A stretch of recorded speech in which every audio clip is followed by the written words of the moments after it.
Good morning, guys. This is going to hopefully be one of many Sunday morning mailbags.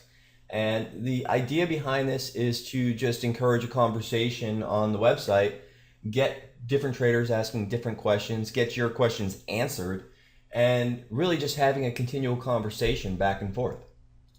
Depending on how popular this gets, this week we have 13 comments, but if it gets to the point where we start to have 50 or 100, I'm going to at least answer 10 to 12, potentially go over a trade review and a trading tip, something like that each week.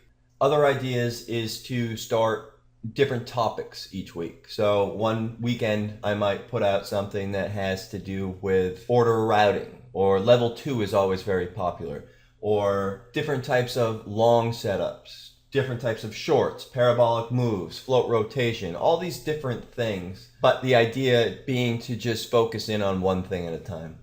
So I'll go through the questions that we got today, and what I'll do is give an example for anything that I can, and if it doesn't, obviously I'll just answer it.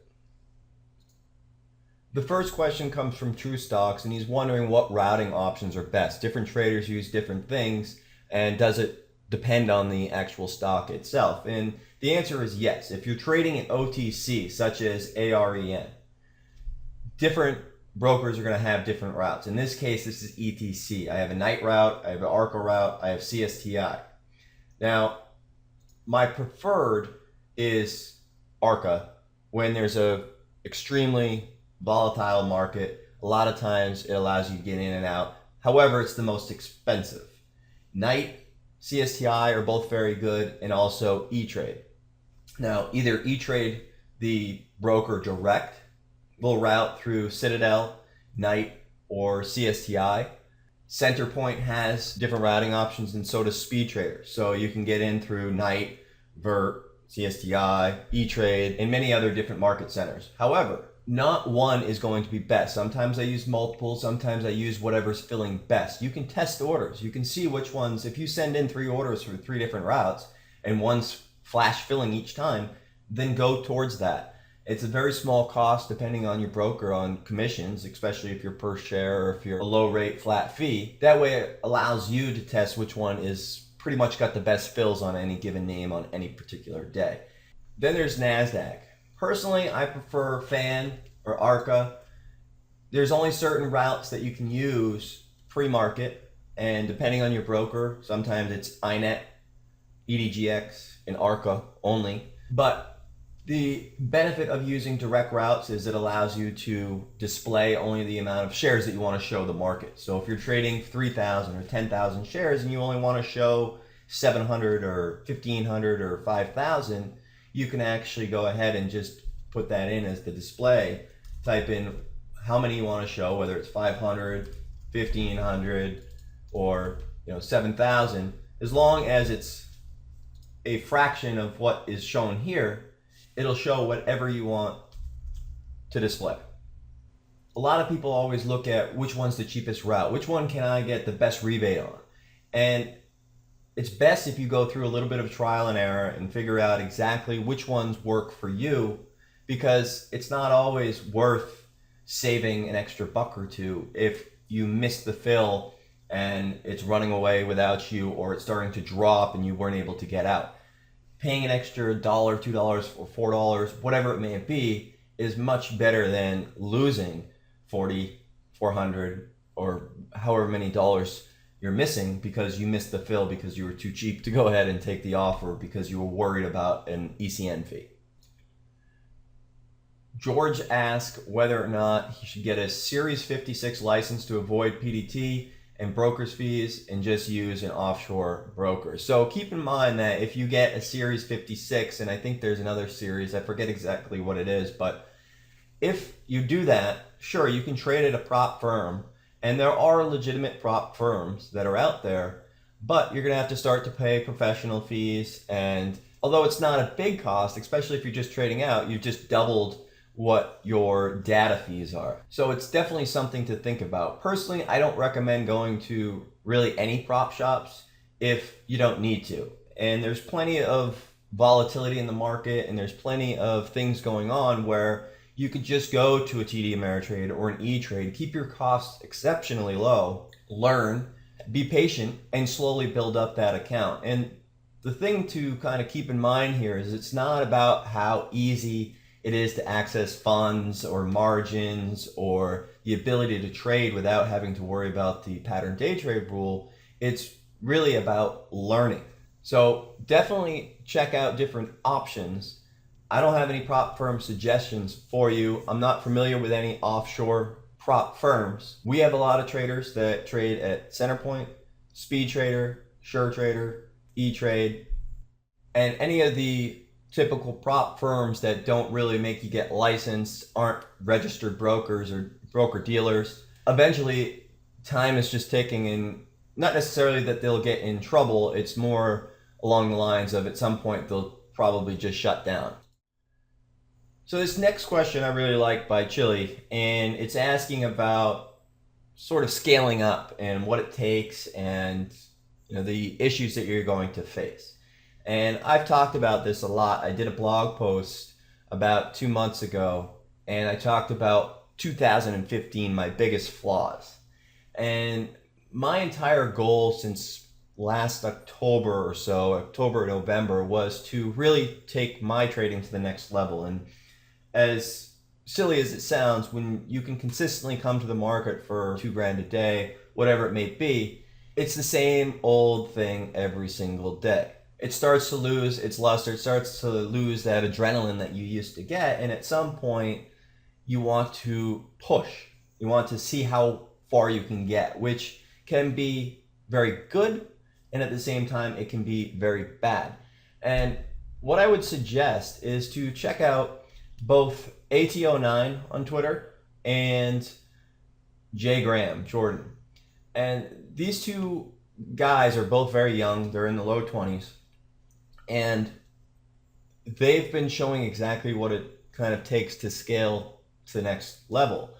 And although some of their numbers are crazy, like they had a wonderful week, they're showing exactly the downside of trying to scale, getting a little confident, walking into situations that you wouldn't typically be familiar with. For example, this past week, AQXP. Now, AQXP went literally from $2 to $55. And although they both took losses on it, they were faced with a situation where they were fighting the trend, and these two guys both had a lousy, I think it was Monday this week, and just like your question, they wanted to kind of scale to the next level, and they've been working on that. And they were consistently going, and $500 a day is amazing, and 99.9% of people would likely be happy with that. But the entrepreneurs in them wanted to kind of push the envelope and see how good they could get. Now, rather than just throwing the towel and saying, that's it, forget it, I'm done, they both were able to pick up the pieces, grind back, and most importantly, learn from their mistakes. So I guess the point is that anytime you scale something up, your profits and losses are also going to scale up. If you're still looking at things with the same thought process as if you weren't scaling up, in other words, you're starting to use more size, but you still panic at the $200 or the $500 mark, and then you cut it off emotionally when you would have been right the entire time. That's too early to scale. The problem that I faced personally was when I started back in October, November, scaling up, I really did exceptionally well. And it started to go, had one of my best starts to any year. But then I really hit a couple speed bumps, and it started with Genie, Gene, VLTC. I was fortunate enough to get some on the long side, but I did lose some on the short side. Had a close call with PBTI, which now is a different ticker, and maybe another dozen names where I had a plan to scale. I scaled in to a winning trade, but then the stock began to reclaim the trend it was holding, and I failed to realize that, and I failed to scale back down, and ended up turning very big wins into either scratch trades or decent sized losers. If you have more questions about what the reclaim is that I talk about, I would suggest going to check out this post on the blog, 4 big flaws and 3 key improvements for 2015. And I would go through and check out the charts that I have, which was really my biggest issue that I faced when I started to size up. And it was after nailing great entries and then starting to add in to the winner, starts to fade off, starts to put in a nice little peak, looks like it's going to fade off again through the rest of the day, but then trend reversal and it starts to ramp back up. For me, I'm looking at a great profit right here, and then I quickly minimize it because I've sized in and I failed to take it off, and I end up turning a big win into either a scratch trade or a loser. So this was my biggest issue that I found with scaling, and I'll show you here. These are some of the issues that I had, and it's not by shorting a parabolic move, it's by adding to that winner and failing to downsize when things start to turn. So PPMD was an example of that. And then I had another one on BIOC, which I had a perfect entry, and then I added into the winner, I added again, started to reverse, and I was thinking about how much I was up 10 minutes before. I failed to take it off, and then I ended up eating it. And the same thing happened here on Kite, where I had an amazing profit, but in my mind, I was going to the next level. I needed to be patient. I need to let the winner run. And even though it started to rebound and grind back up in a pattern that I'm familiar with for the long, I decided to go ahead and let it grind against me. And instead of taking that big profit, I ended up taking a nice little loss. The most important part is to focus on those layup trades, those big volume, premium, prime, A+ setups. And that's where you want to exhibit risk to the extent that you're comfortable with. There are those trades when they come into the market that you could either just ignore or realize that this is an amazing setup, an amazing opportunity, and these are the ones that you need to capitalize on. Now, once again, if you're a new member, that doesn't mean on the front side of any move whatsoever, because as you guys saw with AQXP, VLTC, and all these other names recently, if you start in before the price has peaked, anything can happen.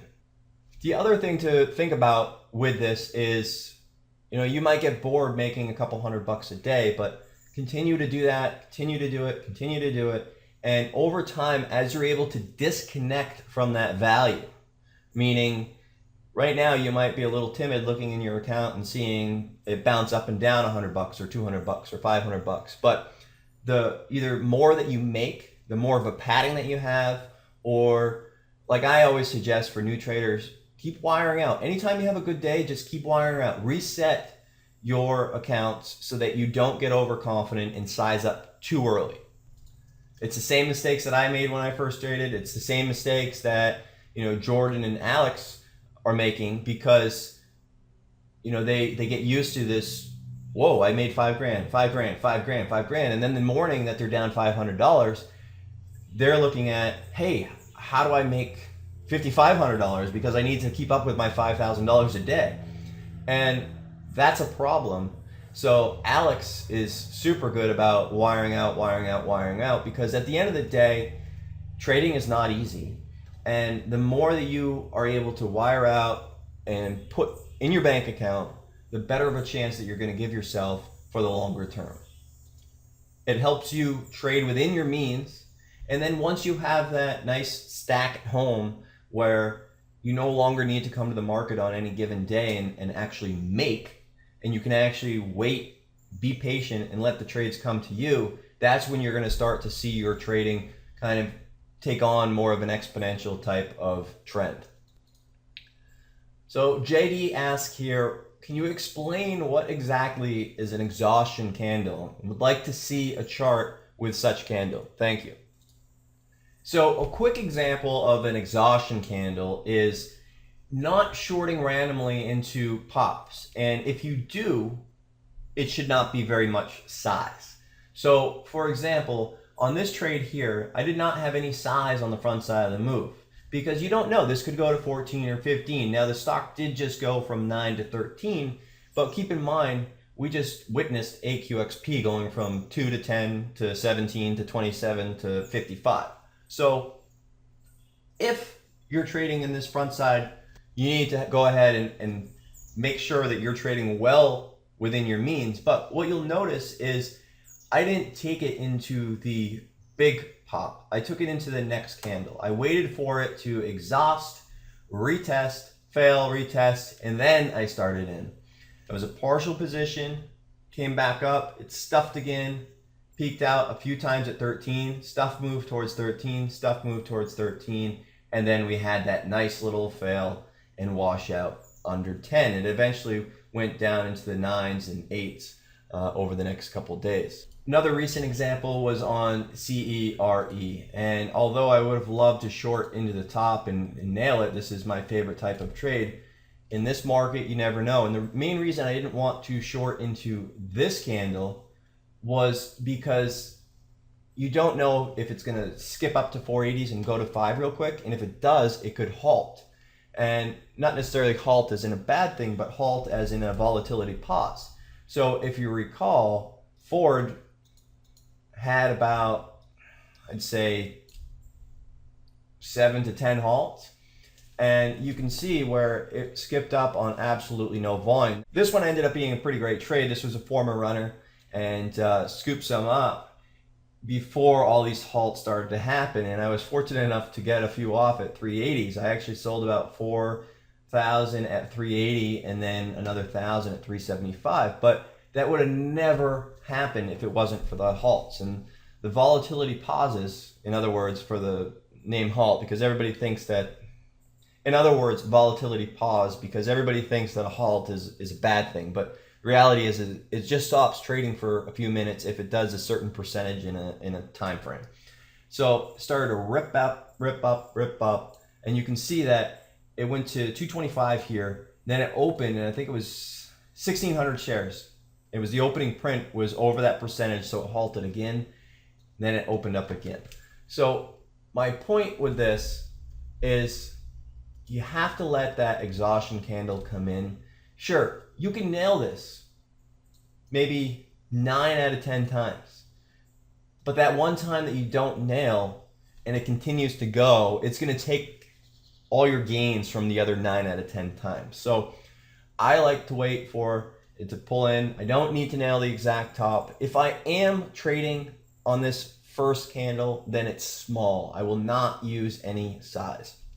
I wait for the exhaustion candle to come in, wait for a lower high, and then go ahead and add in from there. The other thing that I look for, oftentimes we talk about it in webinars, is that stuff move. So you can see here, ramp back up towards 4, you get the volume spike, and then fades off right from there.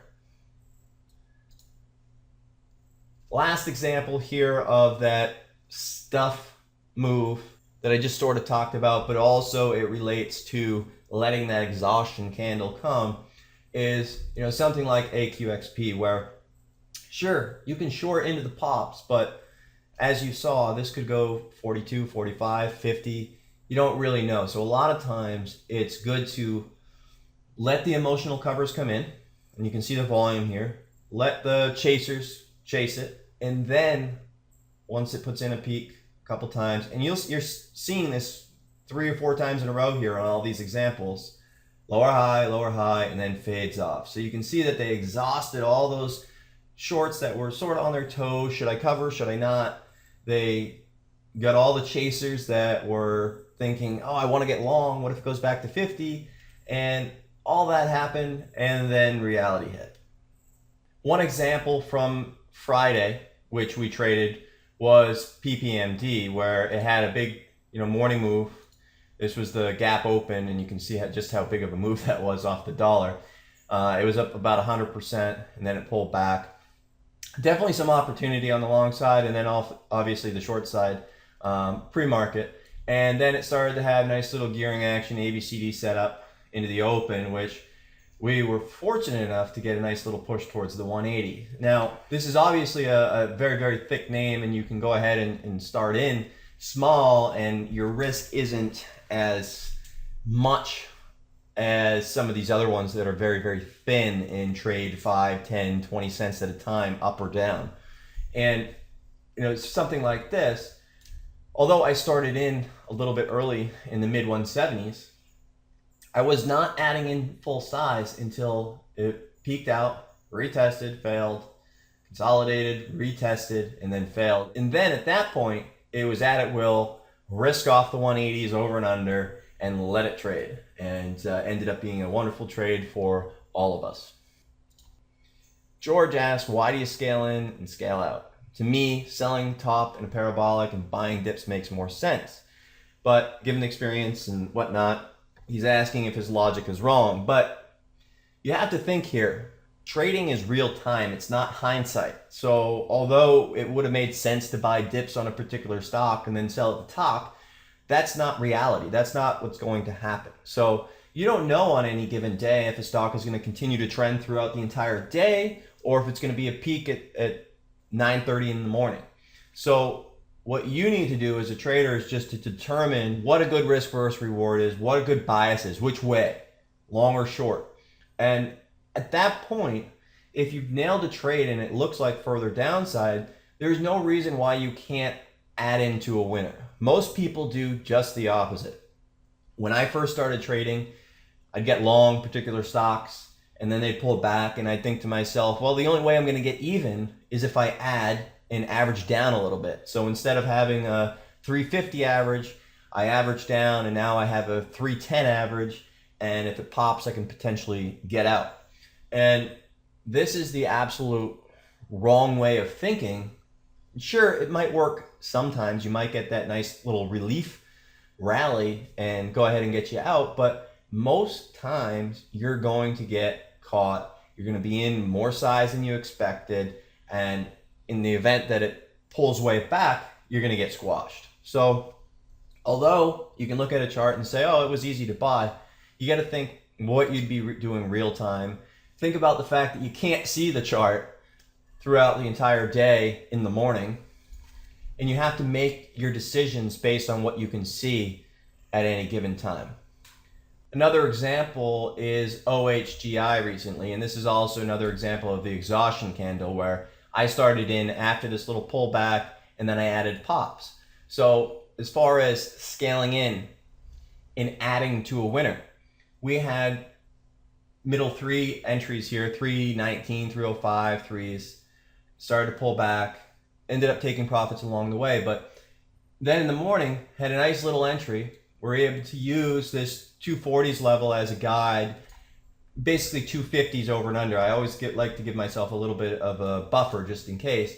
Start in here, and then I can add to a winner throughout the day if the stock continues to go in my direction. And then once it starts to form a trend and rebound, obviously either scale down or go ahead and take the rest of the profits. But point being is best to add to a winner versus averaging down and down or averaging up and up, depending on what side of the move you're on.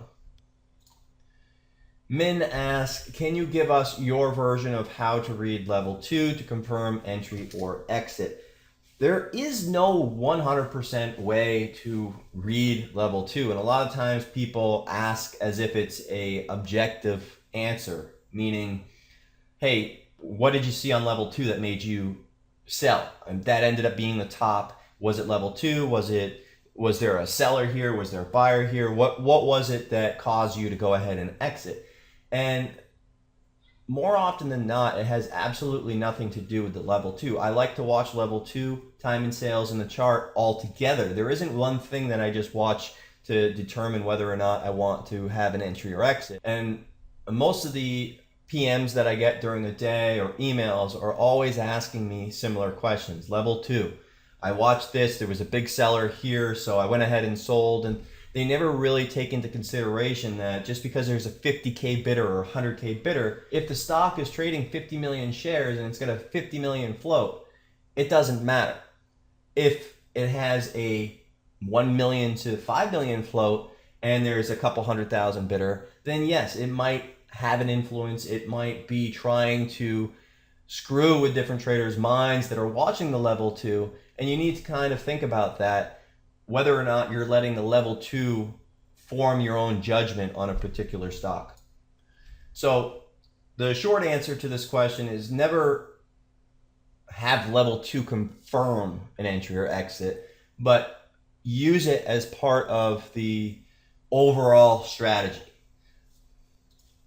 to help you get a read and help you determine what might be a good price to either enter or exit. Depending on how thin it is, it might give you an idea of where the stock may gap up or gap down within a 1 minute time frame. Meaning on OTCs, sometimes you start to see a stock go from thick to thin, as we went over on Tandem Trader. And at that point, you can look at the level 2 and see where it might skip up a dime or 15 cents or 20 cents, and where you could potentially catch a little bit of a premium in the event that it did thin up. And a lot of you might not understand what that means, but it's in the OTC chapter on Tandem Trader. You know, I get this question from Alex a lot in webinars, and I can't help but laugh sometimes. And I'm not trying to be mean, but people ask if summer's always this slow, or what if the market's pulling back, are we not going to have opportunities, et cetera, et cetera, et cetera. But we've had so many opportunities every single day. The market is the hottest it's been. Doesn't necessarily mean the SPY's been trending up and down, up and down, up and down, which is awesome for volatility. It gives us the most amount of trades. So to sit here and say, is it typically this slow, or, you know, is there going to be more opportunity? I think that you're watching the wrong stocks, because I can't even keep up with this market with the amount of opportunities that there are each and every day. In fact, I have a hard time cutting down my watch list because I want to nail all the opportunities that are out there. Every single day we wake up with a 50 or 100% gainer, and then there's 4 or 5 other ones from Scan that have huge charts that start to pull back or start to break out. And in my mind, I'm prepared for all of them. I want to nail them all, but I need to bring that down to the 4 or 5, and ideally 3 names that I want to commit the most capital to and nail. So I think that if you feel that it's slow, if you feel like there's not a lot of opportunity, then you're focused on the wrong names. You're not focused where the volume is, you're not focused where the volatility is, and you kind of need to rethink your strategy. The more the market jumps up and the more market jumps down, the more opportunities we're going to have, and I don't see this thing slowing down at any point in the near future. JP asked what indicator that I use on DAS Pro and what are the key benefits? Please describe and explain for newbies. So the indicators that I use is essentially 1 minute chart, time and sales, and level 2. On my rightmost monitor, I have 2 other options where I have the daily charts and either a 2 or a 5 minute chart, which allows me to type in the ticker here and see the 1 minute, the 5 minute, and the daily chart all at once. So sometimes when chat is scrolling and somebody puts in a ticker, I'll go over here and just type it in so I can see all 3 charts at once to see if there's an opportunity there, whether or not I want to trade it right away, whether or not I want to put it on watch. And then if I end up trading it, usually I put it on my middle monitor where everything happens. I keep everything simple, like I say on the DVD. I use the 1 minute chart, time and sales, level 2, volume, candlesticks, and that's it. I go through setting it all up on Tandem Trader, and if you do have that, if you have any further questions, feel free to reach out directly. Here's a great question, and basically, what do you do pre-market? What are you supposed to be doing? And I'm going to answer this kind of backwards and then get back to pre-market. After hours is a 100% gamble, and a lot of people will disagree with me. But from my experience, usually you see a quick move and you want to short it, or a big drop and you want to get long, because so many times we've seen that big pullback and then it ends up going green, or that big spike and then it pulls right back. But just like parabolic moves, you might nail it 9 out of 10 times or 19 out of 20 times, but that one time that you get a little too confident, you get a little too patient, it's gonna take your money and it's just not worth it. So when 4 p.m. bell rings, I try as hard as I can, even if there's a lot of earnings, to get out of my office, don't touch the mouse, and stay away. However, pre-market is a little bit different. So what I'm doing pre-market is taking everything that I had on scan the night before, taking everything that is up a lot pre-market, and I'm determining what will be the 4 or 5 best plays for me. And whether that means high volume, a big gap down, I'm basically looking to be proven right on scan. So I have 10 or 12 tickers that I'm looking for the next day to trade. I wake up and I look at the ones that are doing exactly what I anticipated. If I was looking for a big gap up for a potential parabolic, if I was looking for a big gap down for a potential washout, I'm looking to be proven right, because then I know, okay, I had the right idea here and I'm going to anticipate the trades that I set forth to trade.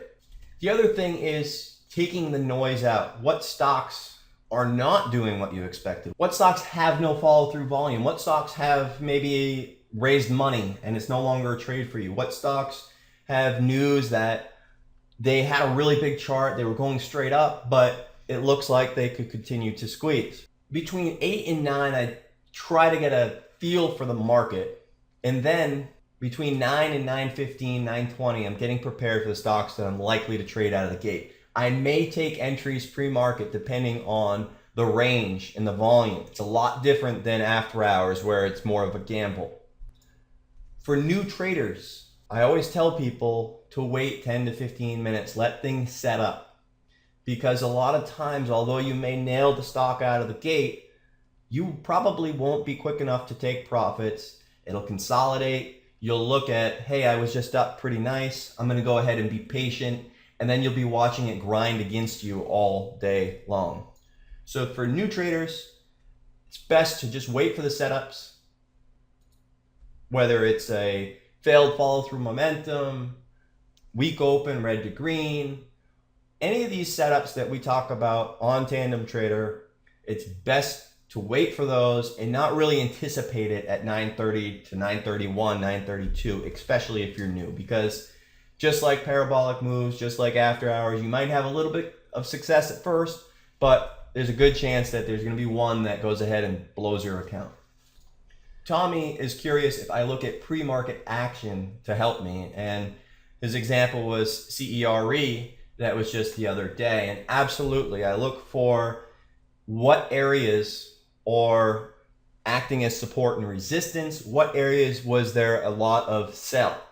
Meaning, just like on CERE, in the room, I discussed how this 380 level was of interest, especially once the market opened, because you can see here, peaked out, and there was a lot of sell into that level. So at 9:30, anything can happen, as you guys know, but I like to use that pre-market action to say, okay, there was a big seller here, there was a big seller here, it started to peak out. Whatever happens after the morning parabolic, it's obviously going to be an emotional move, but if 380 reclaims, that tells you something, and that's why we took the trade that we did. And I went over this on a video lesson the other day. Patrick asked a question that a lot of people ask, and it's one of those where I usually tell people, stop trying to overthink, stop trying to overanalyze, stop trying to figure it out, and just trade. And it doesn't matter what the MMs are doing, it doesn't matter what, are they doing this or that or whatever. At the end of the day, you need to just focus on the trade at hand. And market makers, absolutely, in OTC world, can be selling lots of inventory for different clients and whatnot. But most importantly, market makers are really just institutional traders working out, for the most part, sized orders for clients. And I usually refer to they as in just the market as a whole, AQXP or CERE or big float rotation type plays where you see basically whomever the funds are that are behind the moves that are, supporting and showing large sizes and things like that, but not to overthink, not to really try to figure out what the market maker is doing. What you need to just sort of focus on is trade at hand, your entries, your exits, support level, resistance, and things like that. For us, for most of you guys that are trading at direct access firms like Speed Trader, Centerpoint, and many of the other ones, you have a direct access ECN, ARCA, EDGX, INET, all these different things are going directly to the market. Nobody's holding inventory, nobody's doing anything. It's you versus the market. So if the stock is spread, you can go in the middle of the spread. You can put up a bid, you can put up an offer, whatever it may be, you can close that spread. But as far as trading, as far as getting better, understanding this part isn't going to help you. So I wouldn't waste time trying to understand it all. SUNE was a perfect trade this week.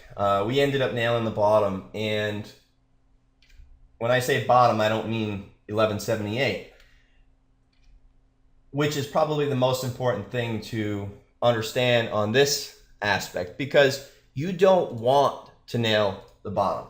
On something like SUNE, you need to wait for that trade to come in. You need to wait for higher lows and then have a set risk versus reward. I don't want to be buying, because then I'm going to emotionally sell.